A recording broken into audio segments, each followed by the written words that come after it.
Good. Antonia and Naomi, shall we start? Or what would you say? Yes, thank you, Lydia. So maybe we can start with the introduction, and people will join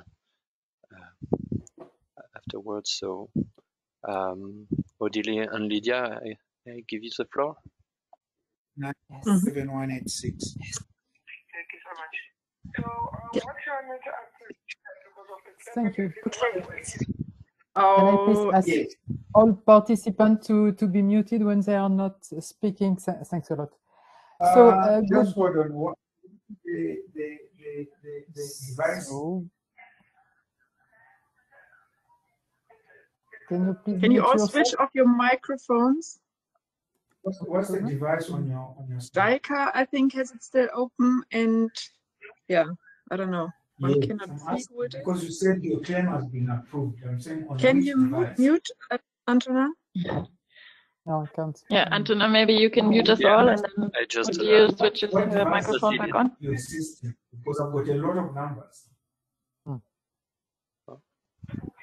Tell me when it's done. Yes. so But I the branch is telling me muted that someone I'm from underinsured. I Jaika, need but to pay the difference. don't know who is speaking. Yeah, Jaika is now. Now this sounds like Boat also, maybe? Boat? Yeah. So they told me to call you to.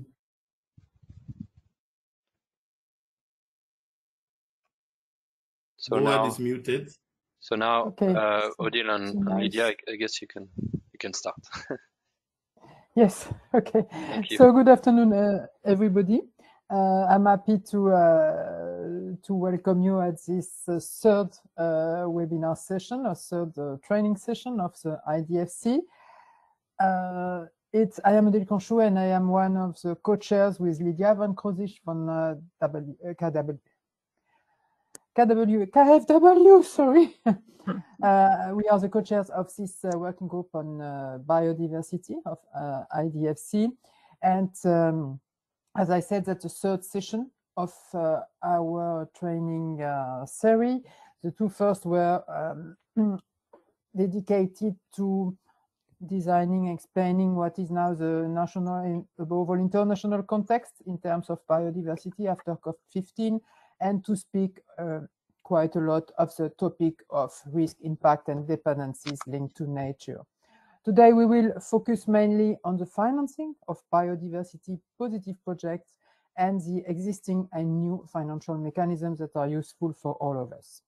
But before, and perhaps that's the next slide, let me introduce, for those who perhaps don't know IDFC, introduce very quickly what is IDFC. That's the International Development Finance Club. And that's a group of 26 national and regional development banks from all over the world, more or less the largest provider of public development and climate finance globally.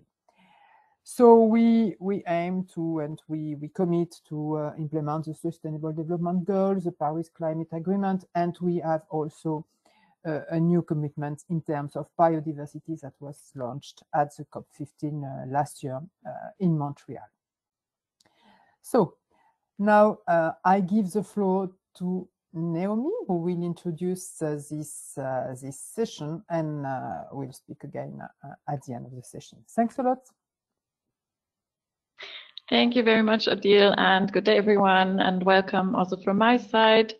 Before we start, I think we're all muted now, but if you like, you can feel free to switch on your camera to see your faces. The webinar will be recorded and made available on IDFC's website and on YouTube, but without all our faces, so feel free to show it.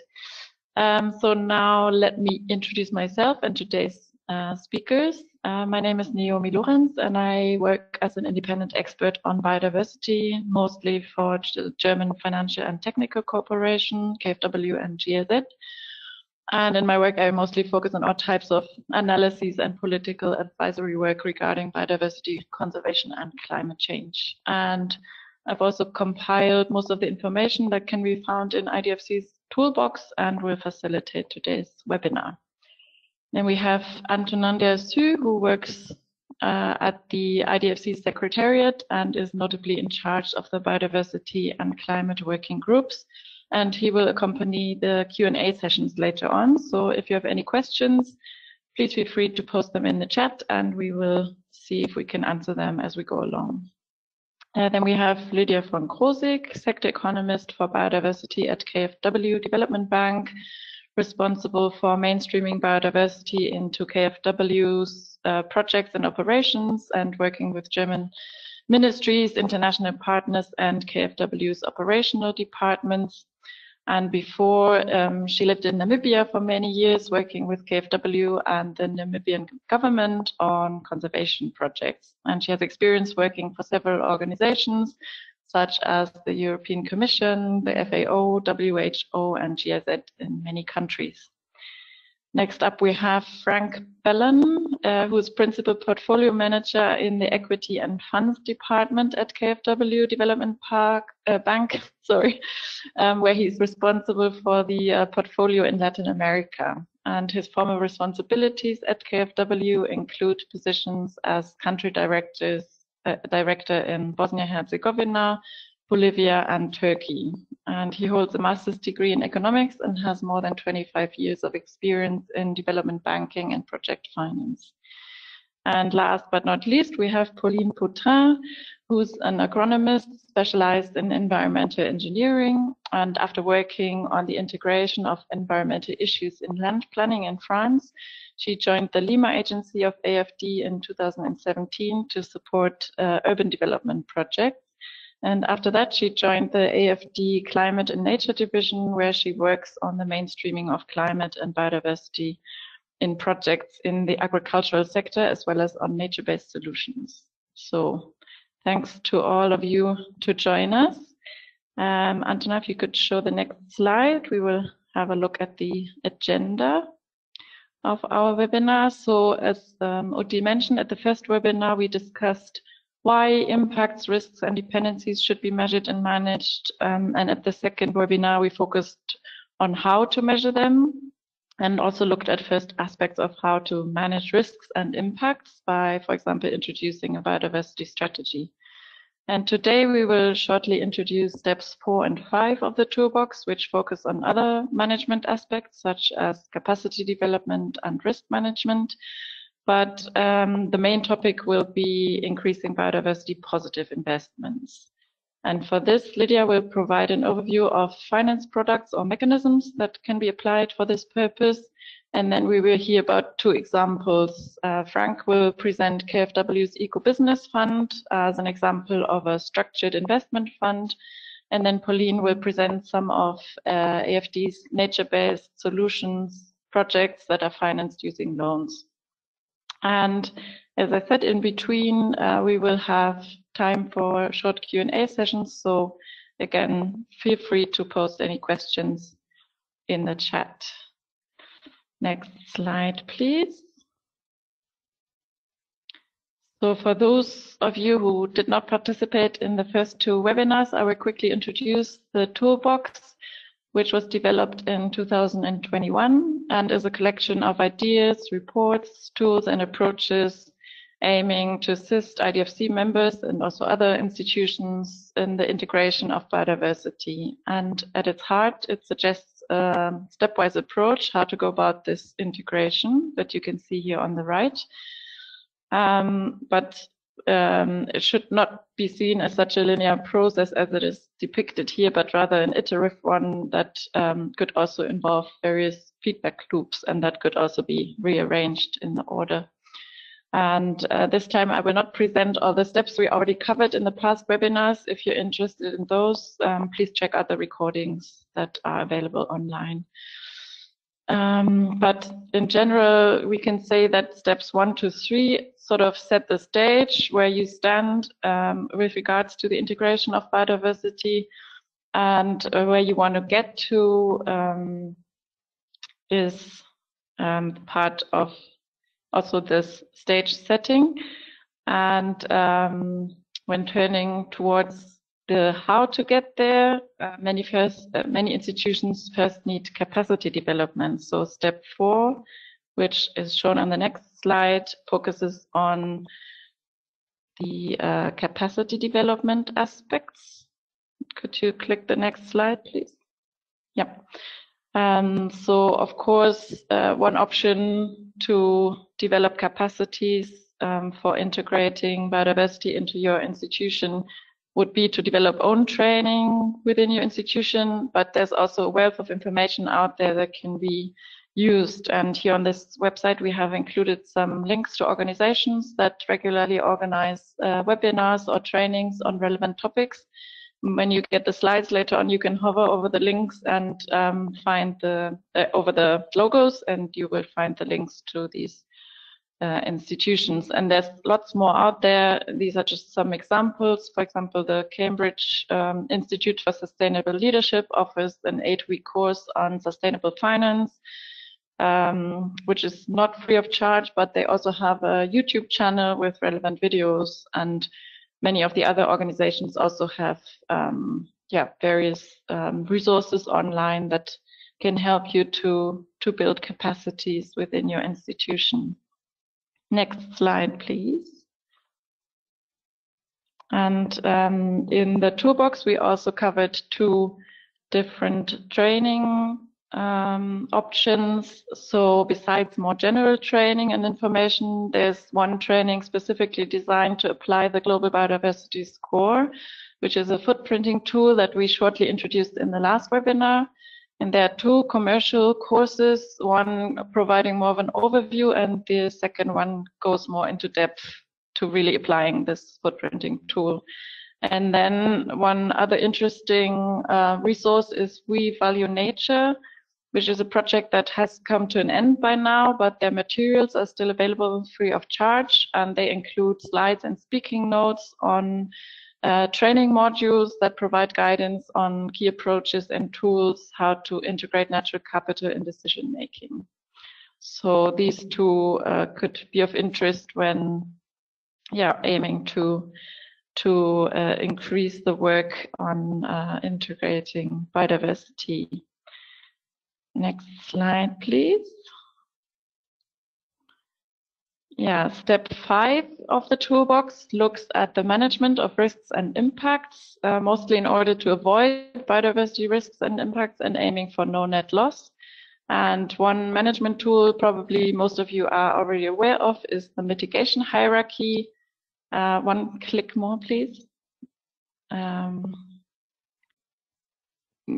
This is based on a series of sequential steps that must be taken throughout the project cycle, and it's based on the idea that negative biodiversity impacts should preferably be avoided or minimized, because thereby biodiversity values are maintained that may otherwise be difficult or expensive to replace.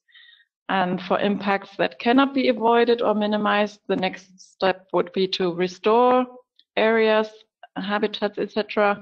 And the last step would be biodiversity offsets, which are a kind of compensation for harmful activities, but elsewhere. And this should therefore absolutely be the last step, as biodiversity is very localized and cannot be replaced somewhere else. Next. Okay, there's someone writing they're unable to hear. Are the others able to hear me before I continue? Yes. Okay, good. Another aspect we covered in step 5 is environmental safeguards, which are also commonly used by development finance institutions. And they could be seen as sort of rules or protections to make sure that when development finance institutions or also other financial institutions provide finance, for example, for building infrastructure or the like, they are careful and responsible about the environment. 2 important safeguards usually applied are IFC's Performance Standard 6 or EBRD's Performance Requirement number 6. And they're both also based on the mitigation hierarchy and also applied across the whole project cycle and usually implemented at the project level. And they apply certain criteria to identify biodiversity features of high concern. So IFC focuses on habitat, for example, and distinguishes between different habitats, and then applies strict or less strict standards according to this type of habitat. And EBRD focuses on both habitat and species and combines considerations of how irreplaceable and vulnerable these are. And one criticism about these safeguards is that they are just a reactive mechanism, which is mostly focusing on avoiding harm and no net loss, but not on increasing net gain, which is actually the focus of our step 6 in the toolbox. Next slide, please. So this step looks beyond avoiding harm on how to increase positive impacts, for example, by creating climate biodiversity co-benefits through nature-based solutions, or leveraging private finance, and or developing and implementing green financial products or mechanisms. And there's actually, I just read that there's a brand new database called FIRE, which stands for Finance Resource Database for Biodiversity, and was co-developed by various organizations such as UNDP Biofin. And it aims to contribute to closing the biodiversity financing gap by listing funding opportunities, both public and private, around the world, and aims to function as a one-stop shop where project owners can find in one place a multitude of different opportunities matching specific criteria, for example, a certain country, type of entity, or type of funding. So this could be interesting for you to check out if you're looking for funding. And in general, these types of green financial products is what the next part, or the main part of our webinar, will focus on. But before I hand over to Lydia, I would give you the opportunity to ask any questions. I don't know if there's already questions in the chat, Antona. Otherwise, you can also speak up. We don't have any question in the chat yet, but feel free to ask your question either in the chat or directly with opening your mic. Thank you. Okay, if there are no questions at the moment, then I will hand over to Lydia van Krozik, who will introduce some green financial products and mechanisms to us. So thanks, Lydia, for joining us, and the floor is yours. Yes, next. Thank you very much, Naomi, and thank you to all who are attending this. We wanted to give, as part of the toolbox, an overview of what is there out there, not of financial products as such, but which of the financial products are used or can be used for biodiversity financing. Next slide, please. Why do we talk about biodiversity financing or biodiversity finance? That is because there is a biodiversity gap. Global Biodiversity Framework, they identify that in order to restore the biodiversity loss, what is needed globally is up to $900 billion per year is needed to restore it. And what we have currently in terms of financing is up to the green part below, that's at maximum $140 billion per year. And this is mainly public funding. So what is left is a financing gap of about $800 billion per year. And this is why we talk about financing instruments, or have to look at our financing instrument and what possibilities are there where we can find finance green products and biodiversity. Next slide, please.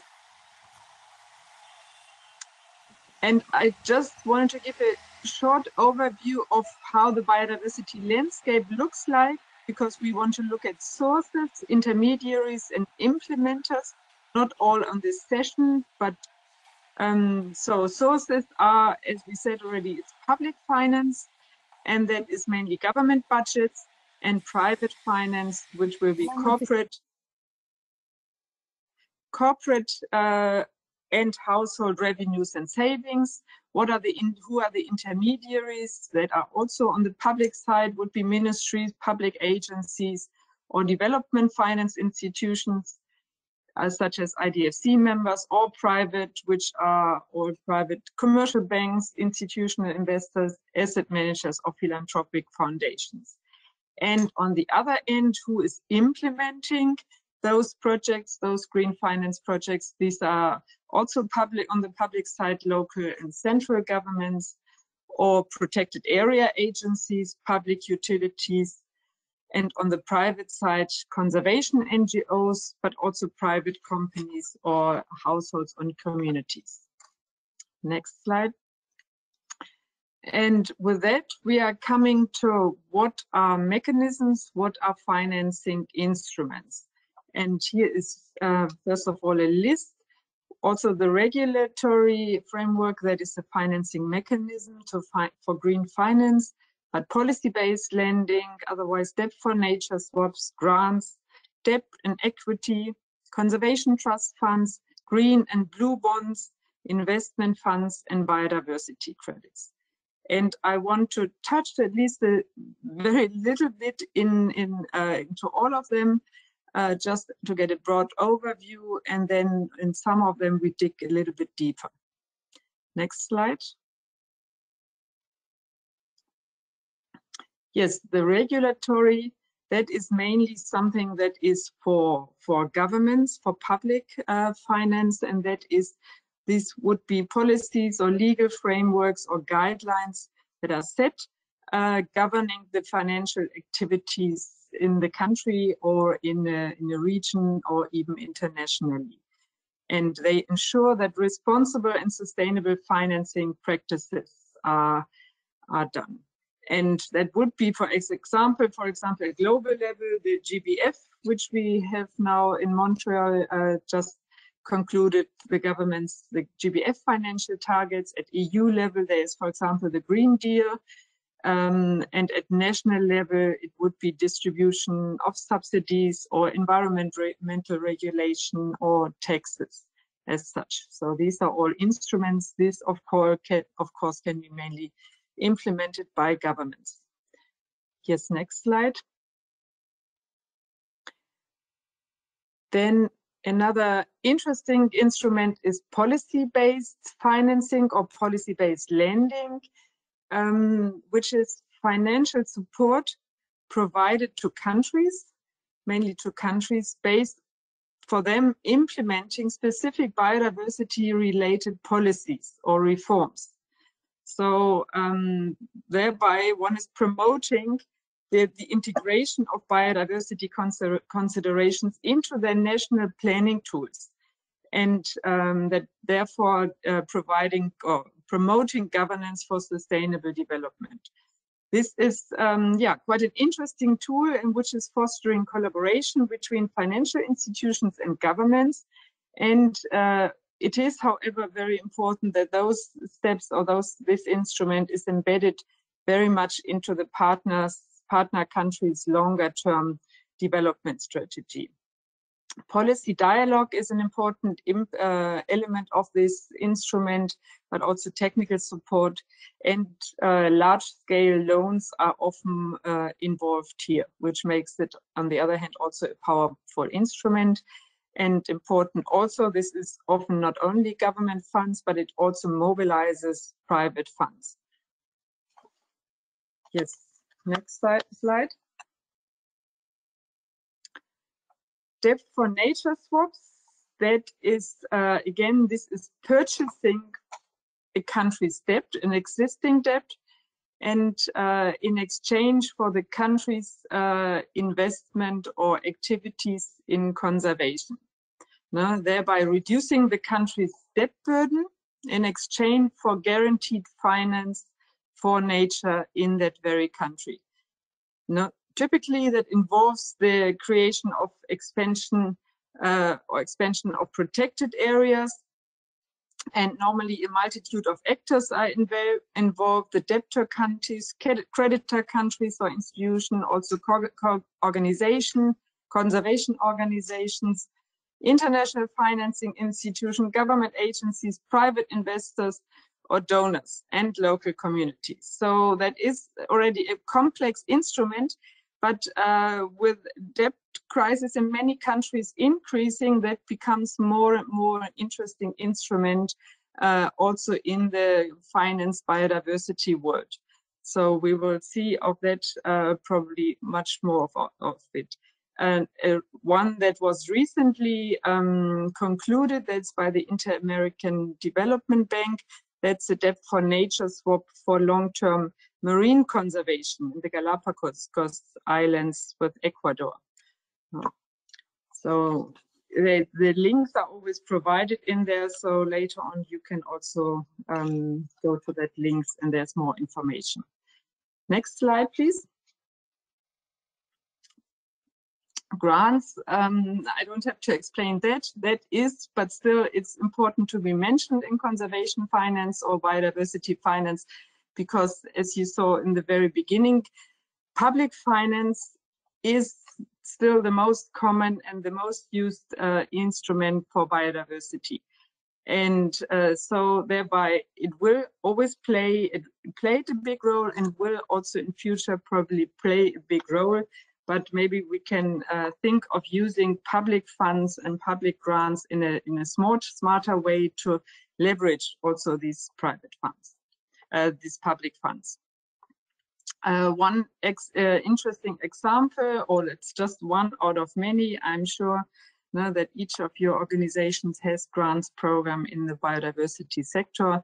But that is also a typical one, financing national parks, a national parks program in Namibia, assisting the government in building park stations and park management plans, and so on. Good, next slide, please.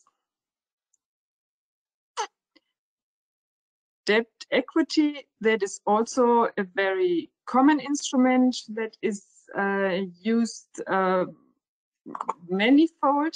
It is, however, in the biodiversity world, in the financing world, an instrument still which is not yet that much used, since it is always the thing that something that interest, the loan has to be repaid, and it has to be repaid with interest. And that means you also have to finance something that is generating interest. And there, when we look at the conservation and biodiversity sector, that is often not so easy and quite difficult. So thereby often limiting it to sectors that are productive, such as agroecology or ecotourism or something like this. Yes, next, please. Conservation trust funds. These are charitable entities that focus on environmental and conservation causes and can have very diverse objectives, either small scale, focusing on individual sites or species, or it can be large scale, supporting overarching sustainability or biodiversity goals, such as SDGs or GBF targets. This is a good instrument to leverage private funds with public money. And so funding can be provided by the government, by government agencies, but also by international financing institutions, but also philanthropic foundations, companies, NGOs, or even individual donor. And this is, I think, what makes it so interesting, that it's really something to leverage private money, philanthropic money with public funding. One example here also would be the Legacy Landscape Fund, which is focusing on individual sites, legacy landscapes throughout the world. Yes, thank you. Next slide.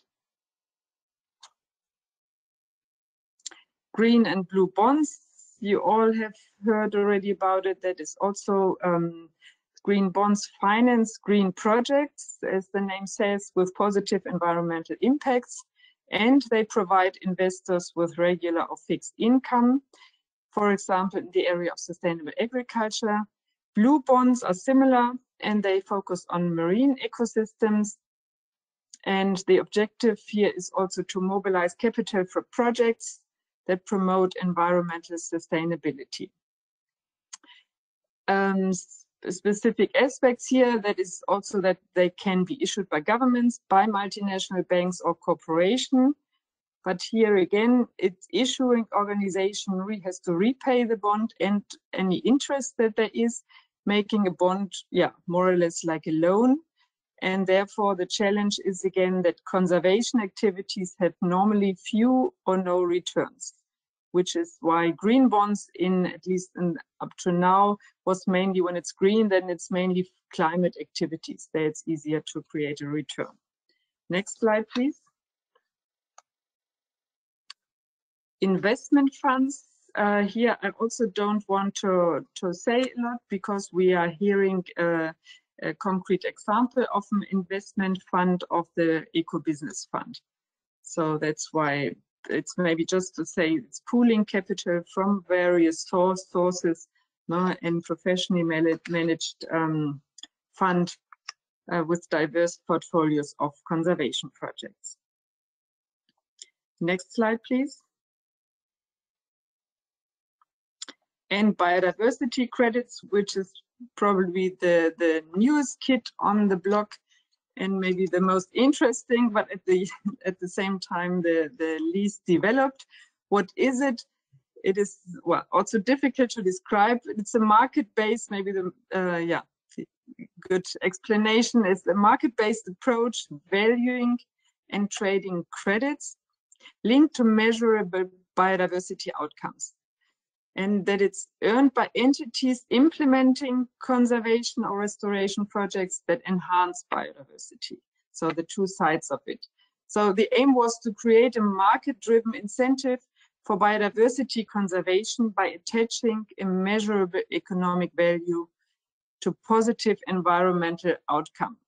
So to have something, to have an environmental, to have an environmental product or activity, and that this is rewarded, this activity, by taking care of that environment. What is important here, that it's not to be confused with biodiversity offsets. Biodiversity offsets are mitigating negative impacts, and there always has to counterbalance the negative impacts, whereas biodiversity credit, as I said in the current definition, measure positive contributions. Credits are transferable units, offsets are not. The major challenge here is that there is no regulation yet as on the carbon market, and it's therefore also no market yet. And here, Odile, I think you will also give a little bit of example here with regards to what is a concrete example. All right, and for that, that is an overview, and I can hand on to you, Odile, or I give back to Naomi, and then I can, and Naomi can then give the word to somebody, to the next one.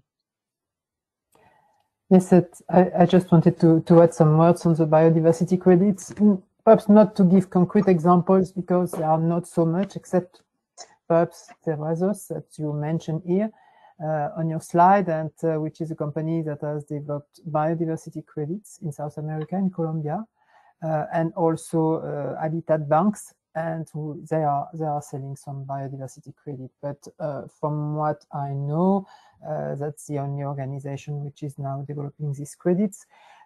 We have mainly and a lot of studies being developed on biodiversity credit with a lot of reflection, as Lydia mentioned, and issues also.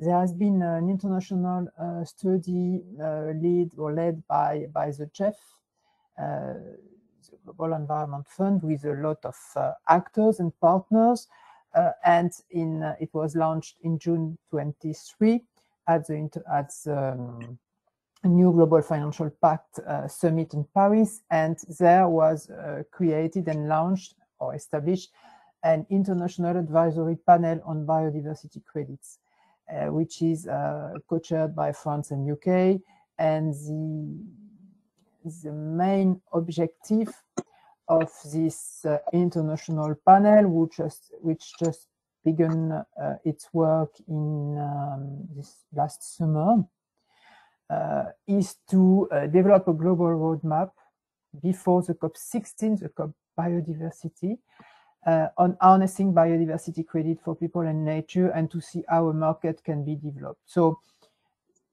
it's just to inform you that is existing, that they begin their work. They will, they want to work globally with a lot of partners and to keep the information from the partners. So they will send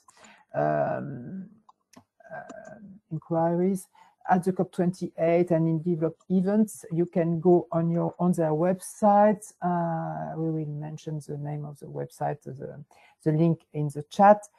And if you want to react and to interface with them, but it's, if I can say, it's just the beginning of that with some working group, core group, and so on, in order to see what can be developed with the issues that Lydia mentioned regarding offsetting or not, regarding what could be a market, voluntary, not voluntary, mandatory, second market, and so on, and what will be also the different with carbon market, which is really, really different.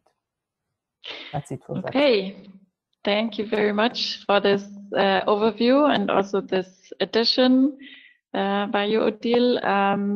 We would normally have a Q&A now, but I would suggest to move this to the end or to after our next speaker, because he has to leave us at 2:30. So I would like to invite Frank first to give us an insight into KfW's Eco-Business Fund as an example of a structured investment fund, as Lydia mentioned.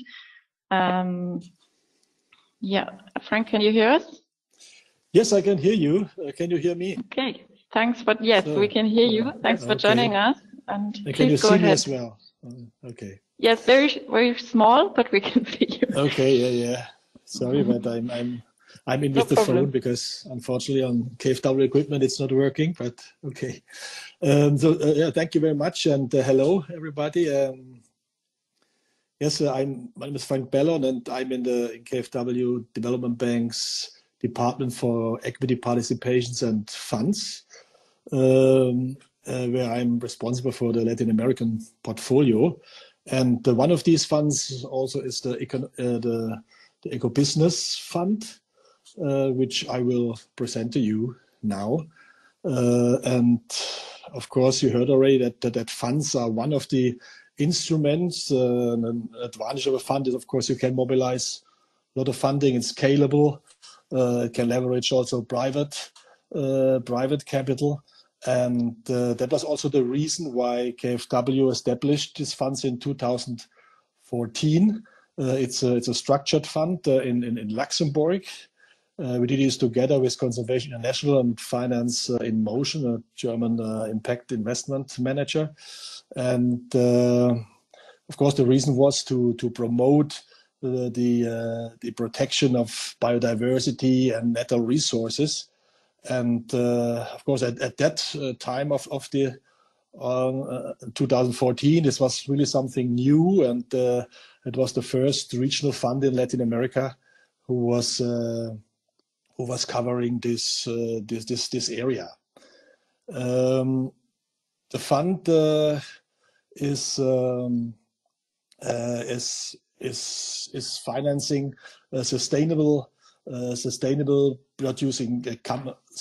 producing production companies in several areas, in agriculture, in fishery, aquaculture, in forestry, and in nature-based tourism. The fund is financing these sustainable businesses mainly via local financial institutions in Latin America, but can also finance directly such businesses. These businesses usually are certified by sustainability labels such as Rainforest Alliance or Fair Trade and other eco and bio labels, even regional or national labels, which the fund has approved. And I think this is also important, and it was also some innovation at that time, because that gives also credibility and ensures that the sustainability criteria that the fund is looking for are really met. And the fund also has a TA facility. It's called Development Facility, and it's supporting its partner institutions, being the financial institutions, but also the final clients with advice, with studies, and so can, for example, working with the banks in developing their biodiversity finance as a loan product, and supporting them also in their environmental and social risk management, for example, and also support the final clients in their businesses. Of course, the fund now so far reached a volume of more than $650 million and has 35 partner institutions in 10 countries in Latin America. But the fund was quite successful. There was also a reason why in 2019 there was a second sub-fund established in Sub-Saharan Africa. And this is, but the figures you are seeing here on this slide, they are all referring only to the Latin American part. Of course, what I said already, one important aim is also to mobilize private capital for the promotion of biodiversity, and the structure of the fund helps doing this. So therefore, I would say, could you, yes, please, this second slide where you see, let's say on the left, it's a structured fund. So we have junior shares, which usually where usually the public investors, donors are investing. These are the first loss capital, then which covers, let's say, the risk of the share classes above.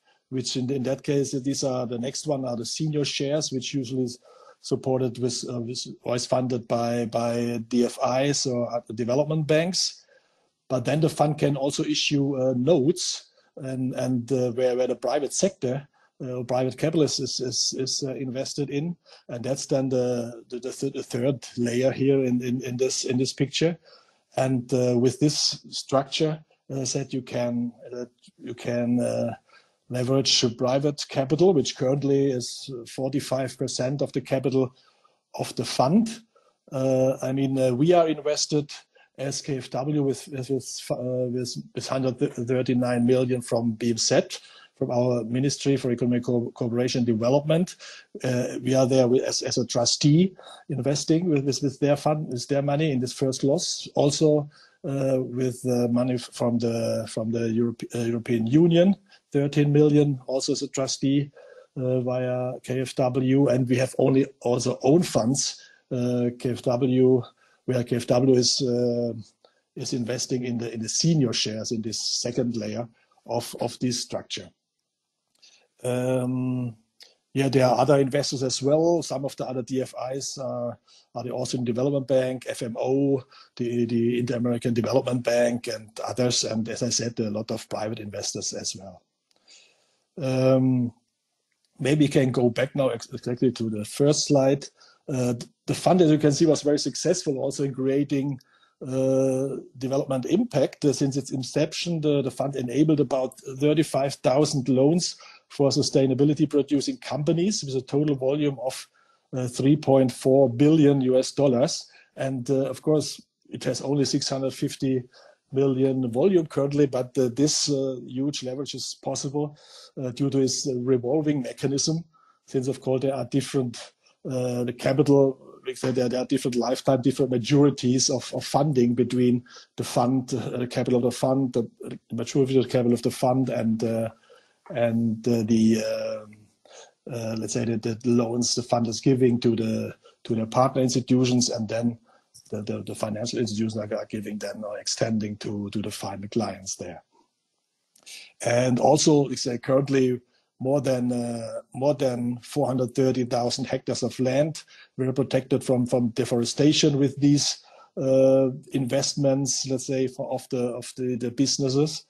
For 5.2 million cubic meters of water saved. Due to agroforestry activities, more than 23 tons of CO2 could be avoided, and 660,000 jobs could be supported. Yes, so overall, as I said, I think such regional funds are good instruments to help to solve global challenges, such as the loss of biodiversity and climate change, because you can mobilize a lot of funding, and there's also quite huge impact. You can create a lot of impact, as we said.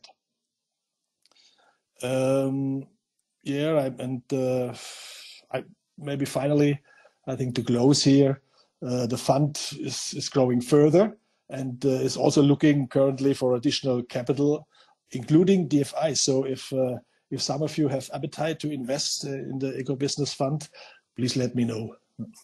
Well, thank you very much. And if there are any questions, please feel free to ask. Thank you very much, Frank, on this interesting example. And good use to have this opportunity to advertise for funding opportunities. And also thanks for providing an overview of the opportunities. Maybe one question would also be what challenges you face with the Eco Business Fund.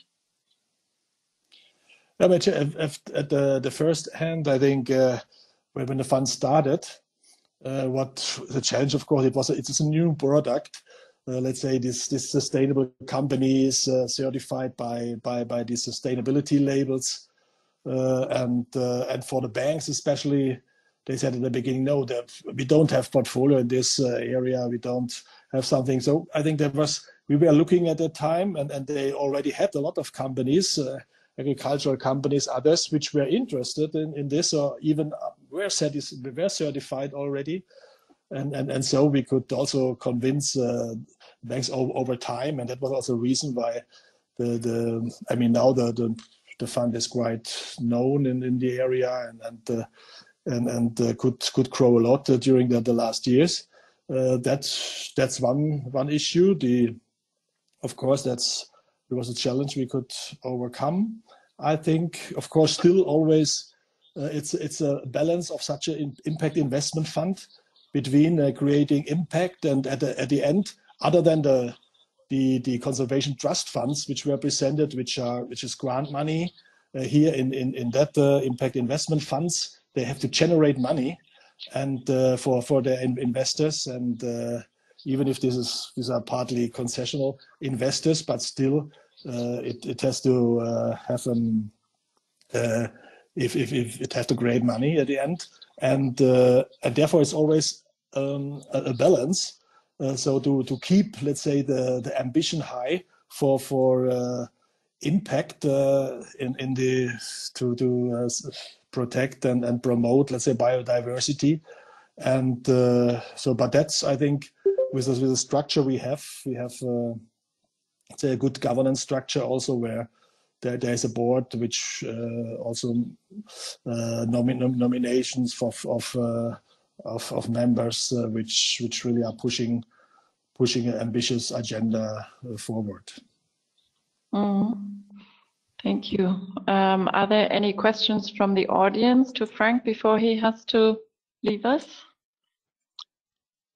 Yes. Antonin?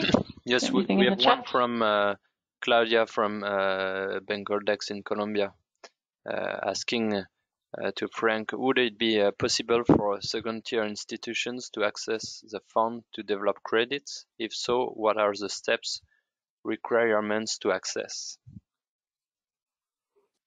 Of course, I mean, there is always a possibility. I mean, there is the best way would be in that case to contact the fund manager, Finance in Motion. I mean, there are all the data for it is in the website. Actually, this is also something I wanted to inform you. There's a website. They have a very good website with all the information. Eco Business Fund. If you Google Eco Business Fund, you can, let's say, you come to you can get to the website and contact the fund manager.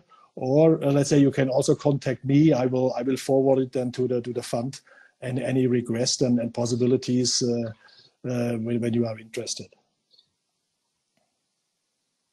Okay, great. Let's hope we can function as a matchmaking maker. I would also have one more question if there's no others in the chat, maybe also to Lydia or both of you. What do you think are current trends within KfW regarding the various green financial tools? What do you think will be invested in more in the future, and what do you think is maybe will be invested in less? I don't know if one of you to answer this. Well, that's a difficult question to foresee, but of course, where the most interest is biodiversity credits.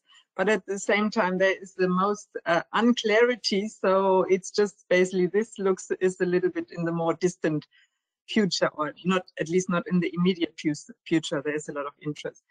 Whereas in the immediate future or at the moment, blending instrument, what Frank just introduced, blending instruments, public money, we see that clearly with all the different crises in the world, public money is not getting more.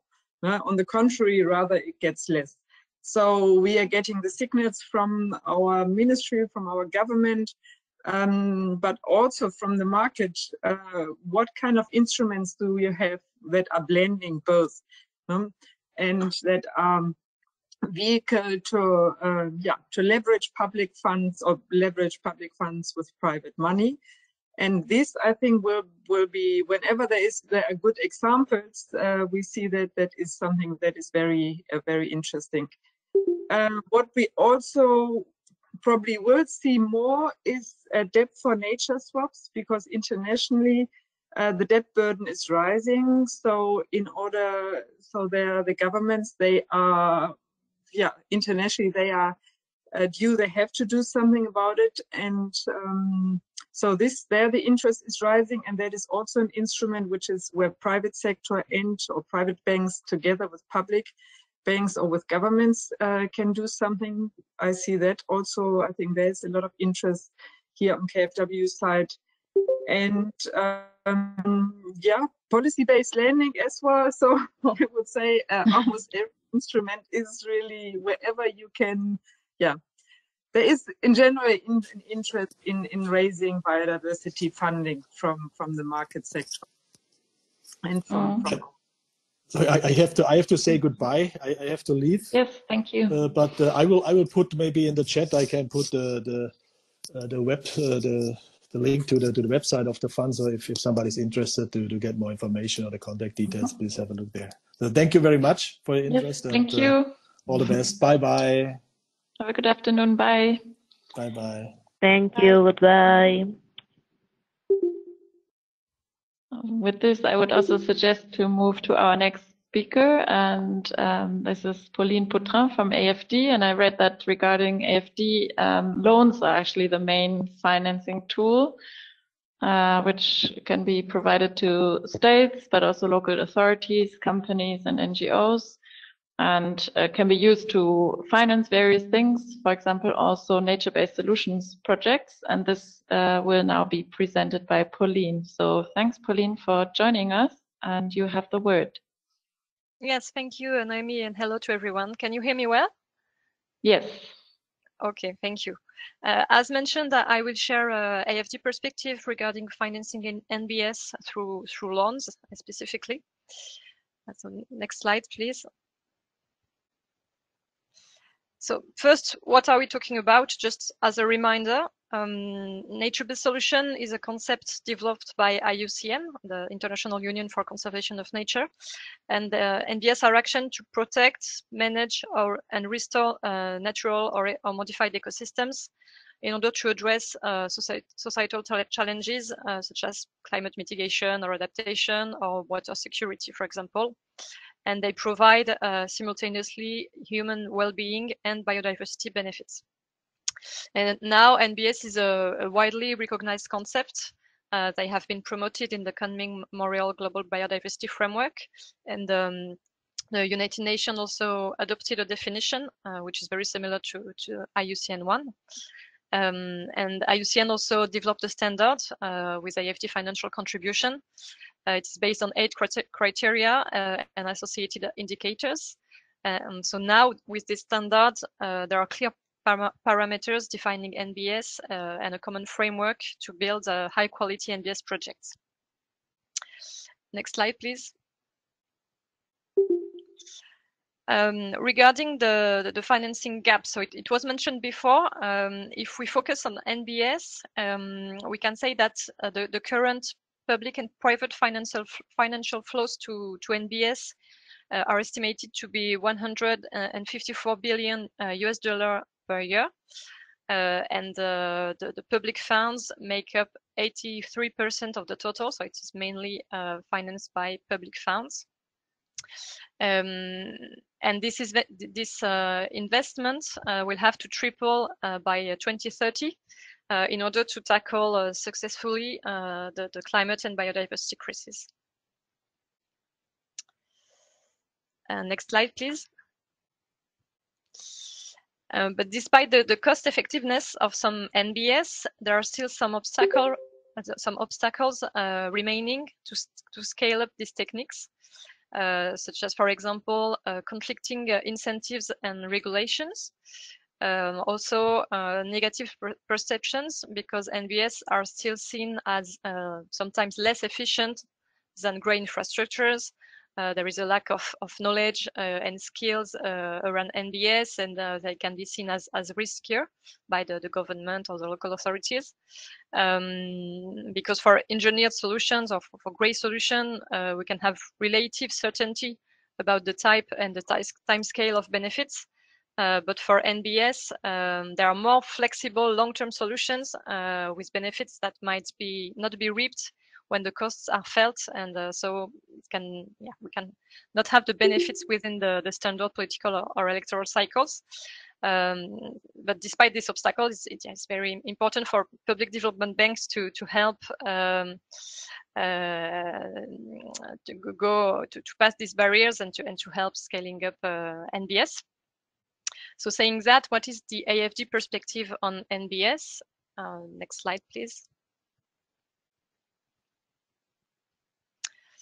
Actually, in AFD, we already financed several projects that include NBS, but until this year, we didn't have a very exhaustive view on what it represented in our portfolio.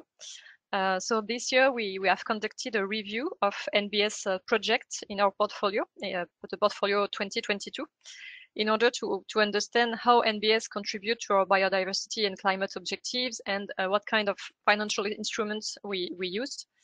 And we have identified 18 projects with NBS components, especially in water management, agriculture, and urban development sectors.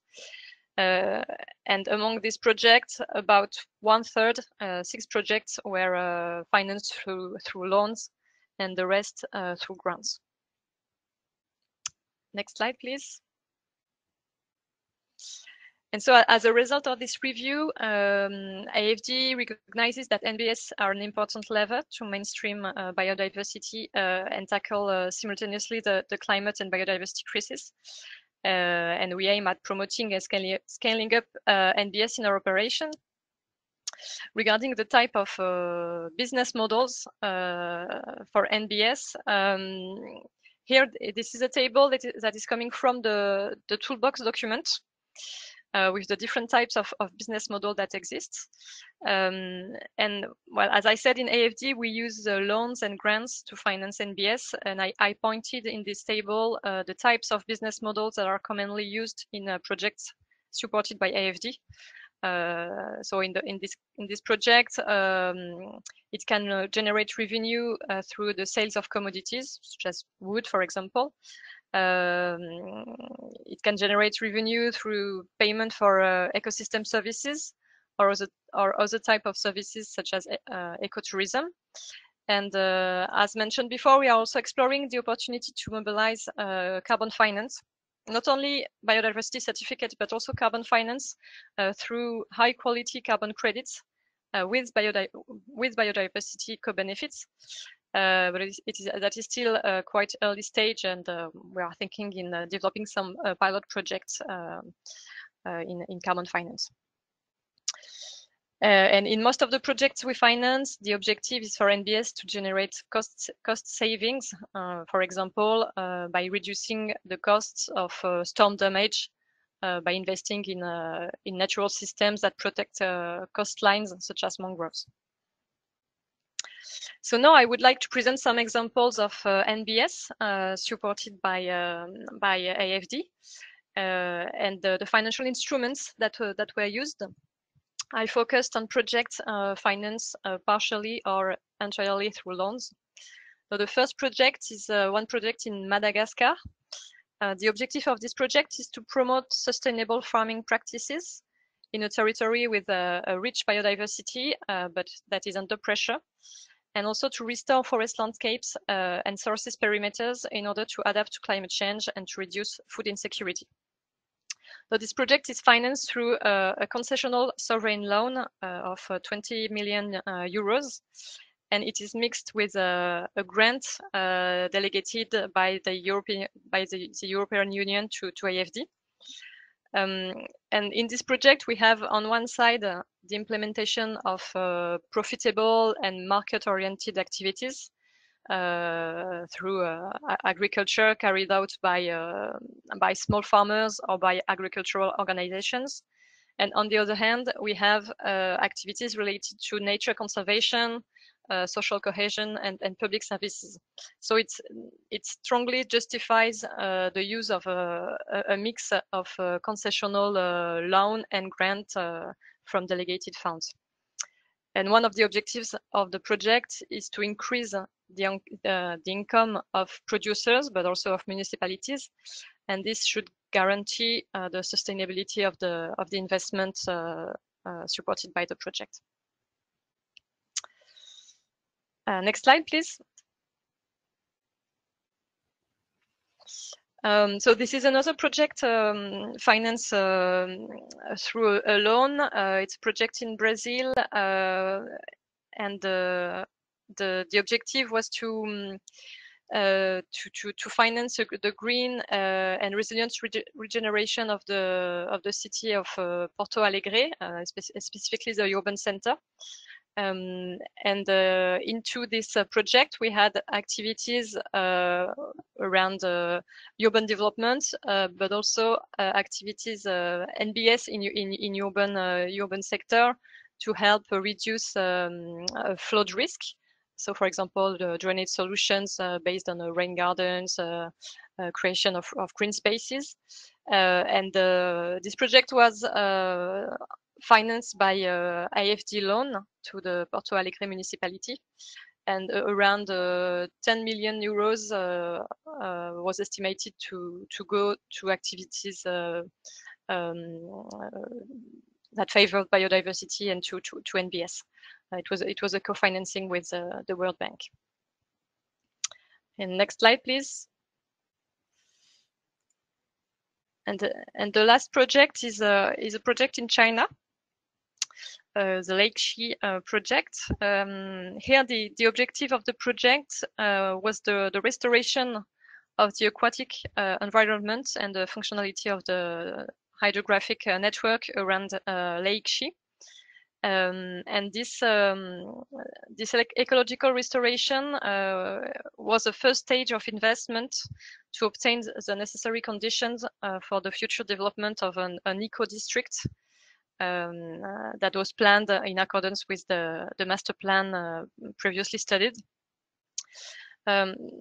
So here, during the project preparation phase, we mobilized a specific facility, which is called the China Biodiversity Facility, which are funds delegated by the European Union to AFD to support biodiversity projects. And this facility was used to help in the integration of innovative concepts and approach through mobilization of specific expertise on NBS. So for this project, it has no direct financial profitability, but it finds a justification in the broader context of the creation of a new eco-city and on the improvement of the environmental quality of the district. And more generally, it's also a demonstrator for the municipality of what can be achieved in integrated environmental concerns from the start in a urbanization project. So here, the type of financing instrument was a sovereign loan, that was retroceded to the district. And here, NBS is only one component of the loan. There are also other components such as water collection networks, for example.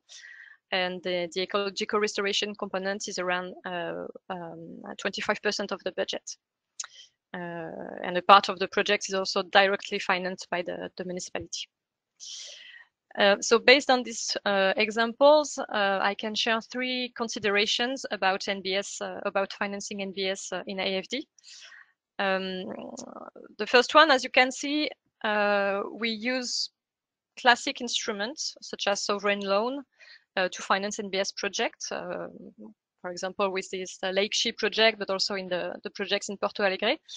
So there is a demand that exists for financing NBS through this traditional instrument.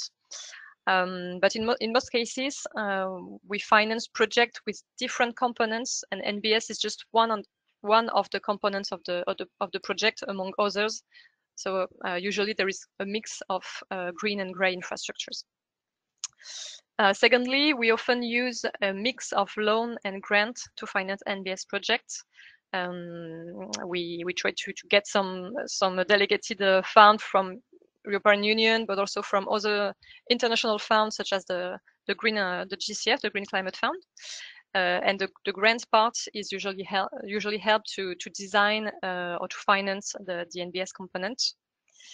And third, we often use specific facility to finance technical assistance in order to mobilize specific expertise. So for instance, the China Biodiversity Facility for this project in China. We also used an internal facility that is called adaptation to finance to feasibility study to help incorporate and include more this topic of NBS into the feasibility study of the project. So the use of classic loan instrument is possible, but most of the time it is mixed with grants in order to incorporate NBS and to structure and to design the project. Thank you very much, and happy to answer question if you have one. Thank you very much for this interesting presentation and the interesting examples showing the diversity of nature-based solutions. And it's great to see how these tackle these various challenges like biodiversity and climate change at the same time. And also thanks for providing some insights on the financing aspects. I think this problem you mentioned about benefits not being reaped when the costs are felt actually affects quite a few of the financial products and mechanisms introduced today. So this so-called maturity mismatch, I think, affects often the willingness to invest in green projects in general, as they often pay off in the longer term, but the financial system is so dominated by short-term investments. So interesting to see. Are there any questions from the audience right now? I don't see anything in the chat.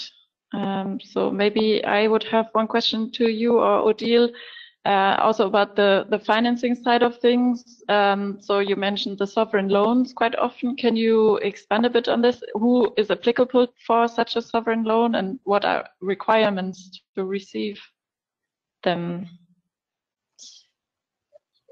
Yes, actually, it's quite a traditional instrument for AFD, and so it's a dialogue with the governments of the country in where we are working. So it's quite a classical instrument for us, and it's come from the dialogue of on the needs of financing from the governments, and in the project I mentioned, usually these loans were then retroceded to the local governments where the NBS were implemented. Mm-hmm. Okay, thank you. Are there any further questions?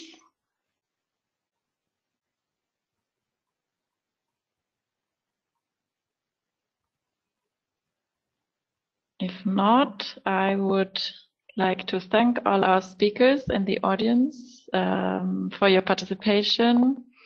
And to close, I will hand back to Odile, who will provide a short overview of the next step and wrap up. So I hope to see you at our next webinar in January. Oh, the date is still wrong on the website, on the last slide I see, but Odile will point this out, I guess. Thank you and bye-bye. Yes, thank you, Naomi, and thank you. Have a good one. Oh, sorry. It's just a few words. So thank you, yes, Naomi, for the moderation of the session today, and to all the speakers for their very interesting speeches. I hope it will give you some input on what are the new or finally also classical financial mechanisms that can be used for biodiversity, which is the case from the NBS, for example, presented by Pauline. So we will have the fourth and last session of our training session in January, the 17th of January, and it will be dedicated to the two last part of the toolbox, and that will be mainly on monitoring and outreach.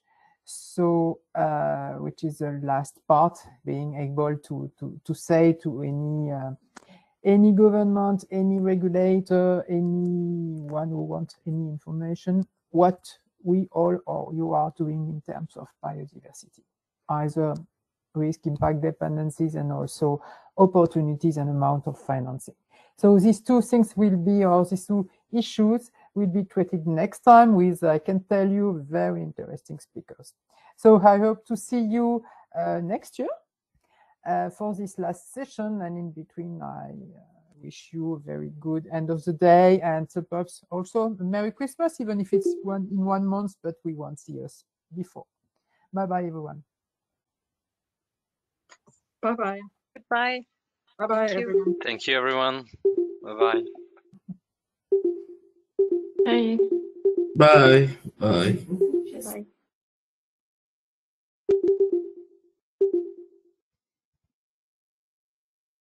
Okay.